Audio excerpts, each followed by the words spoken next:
சாதி ஒரு உளவியல் நோய்ங்கிறது ஐடென்டிஃபை பண்றதுக்கே இங்க வந்து அரசாங்கம் வந்து தயாரா கிடையாது. இந்த காஸ்ட் டிஸ்கிரிமினேஷன்ங்கிறது இப்போ வரைக்குமே இருக்குது. இந்தியாவில் பார்த்தீங்கன்னா மற்ற நாடுகள் மாதிரியே நிறைய ப்ராப்ளம்ஸ் இருந்துச்சு.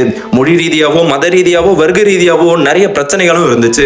இதை விட முக்கியமான ஒன்று காஸ்டிசம். இந்தியாவில் இருக்கிற மக்கள் ஒரு சொசைட்டியா வாழாம ஜாதிய குழுக்களா பிரிஞ்சிருந்தாங்க. அம்பேத்கர் இதை மிக எளிமையா சொல்லியிருந்தாரு. மற்ற நாடுகளில் நடக்கிற பிரச்சனையை ஒரு சொசைட்டிக்குள்ள ரெண்டு குரூப்ஸுக்கு நடுவில் நடக்கிற பிரச்சனையா தான் இருந்துச்சு. எப்படின்னா ஒரு பணக்காரனுக்கும் ஏழைக்குமான வர்க்க பிரச்சனையா இருக்கலாம், இல்ல கருப்பு சிவப்புங்கிற நிற பாகுபாடா இருக்கலாம். ஆனா இந்தியாவில் இருக்கிற மக்கள் ஒரு சொசைட்டியா வாழாம ஜாதிய குழுக்களா பிரிஞ்சிருந்தாங்க.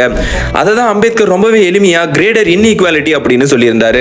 எப்படின்னா ஜாதிங்கிற ஒரு கோபுரத்துக்குள்ள ஒவ்வொரு அடுக்கும் ஒவ்வொரு ஜாதிங்கிற மாதிரி ஒரு ஜாதிக்காரன் தனக்கு மேல இருக்கிறவன மதிப்பான், கீழே இருக்கிறவன இழிவா பார்ப்பான்.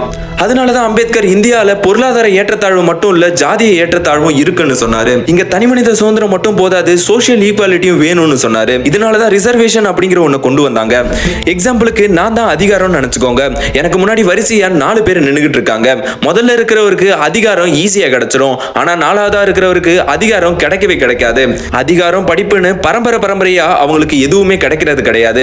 கிடைக்காதனால அவங்க ஒடுக்கப்பட்டிருக்காங்க. சமூகத்தில் இருந்த ஜாதிய ஏற்றத்தாழ்வுக்காக அவங்களுக்கு கொடுக்கப்படுற உரிமை தான் ரிசர்வேஷன். இது எல்லாத்துக்கும் ஏத்த மாதிரி சுதந்திர, சமத்துவ, சகோதரத்துவ, சமூக ஜனநாயகம் உள்ள நாடா இந்த நாடு இருக்கணும்னு இந்தியன் கான்ஸ்டிடியூஷன்டியே அம்பேத்கர் எழுதி கொடுத்திருக்காரு. ஏன் மதச்சார்பற்ற அரசியலை பேசுற நம்ம ஜாதி சார்பற்ற அரசியலை பேசுறது இல்ல?